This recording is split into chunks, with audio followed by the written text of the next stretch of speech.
गानचतुराय गानप्राणाय गानान्तरात्मने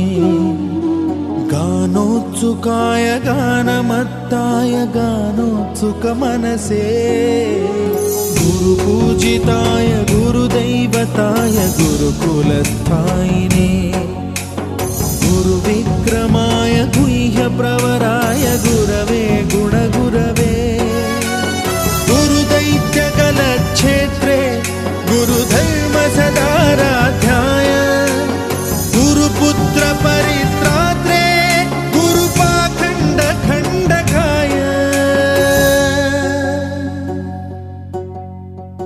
गीतसाराय गीततत्त्वाय गीतगोत्राय धीमहि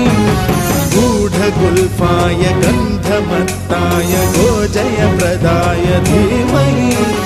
गुणातीताय गुणाधीशाय गुणप्रविष्टाय धीमहि एकदन्ताय वक्रतुण्डाय गौरीतनयाय धीमहि गजेशानाय बालचन्द्राय श्रीगणेशाय धीमहि